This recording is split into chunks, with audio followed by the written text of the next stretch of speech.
তাপস বস্য আমরা বাংলাদেশ ক্রিকেটের একজন নির্ভরযোগ্য বোলার, তার সময়ের নির্ভরযোগ্য বোলার। আমরা যখন ক্রিকেট খেলা দেখা শিখছি তখন কিন্তু তাপস বস্য আছিল বাংলাদেশের ভরসার প্রতীক। খুব বালা পেস আছিল তার, এবং মাঝে মধ্যে ব্যাটও করতে পারতো, এবং 50ও আছে তার টেস্ট ম্যাচও। তো সবচেয়ে বড় জিনিস হলো যে ক্যাপ্টেন স্কার্ট যেটা দেওয়া হয়েছে মানে তামিম ইকবালের পক্ষ থেকে, এটা লিয়ে গুড় সমালোচনা করছে। আমরাও প্রশংসা করছিলাম তামিম ইকবালের, কিন্তু তার মতো তো বা চিন্তা করছি না, তার লাগে প্রশংসা করছি, প্রশংসার দাবিদার। কিন্তু তার একটা যুক্তি আমার কাছে খুব ভালো লাগছে যে রফিক কোনোদিনও বাংলাদেশ ক্রিকেট দলের ক্যাপ্টেন হয়েছে না, এবং একটা দুইটা ম্যাচ ক্যাপ্টেন্সি করছে আনকোরা ক্রিকেটার।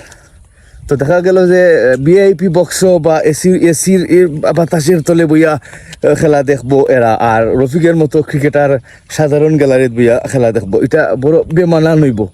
রফিক কি জিনিস যারা ওই সময় ক্রিকেট দেখছেন তারা জানেন যে বাংলাদেশের দৃষ্টিকোণ থেকে একজন লিজেন্ডারি ক্রিকেটার নিঃসন্দেহে, এবং একটা বৈষম্য হয়ে যাব, এটা ঠিক আছে। আর আমরা এরকম হয়তো বা চিন্তা করছি না, বা তামিমও হয়তো বা এরকম চিন্তা করছে না। একটু চিন্তা করা উচিত, যেহেতু ক্যাপ্টেন কার্ড দেবো হয়েছে এবং তারা হেলথ ইন্স্যুরেন্সও দেবো হইব। তো যারা বাংলাদেশ ক্রিকেট একদিনও ক্রিকেট খেলছে জাতীয় দল, তারা প্রত্যেকের এরকম কার্ডের সুবিধা দিলে আমার মনে হয় হয়তো বা ভালো হইব। এটা আবার বিবেচনা করা বা চিন্তা করে দেখা উচিত। ধন্যবাদ সবাই আমার ভিডিওটা শেষ পর্যন্ত দেখার লাগে। ভালো লাগলে লাইক, শেয়ার, সাবস্ক্রাইব করবো। আল্লাহ হাফিজ।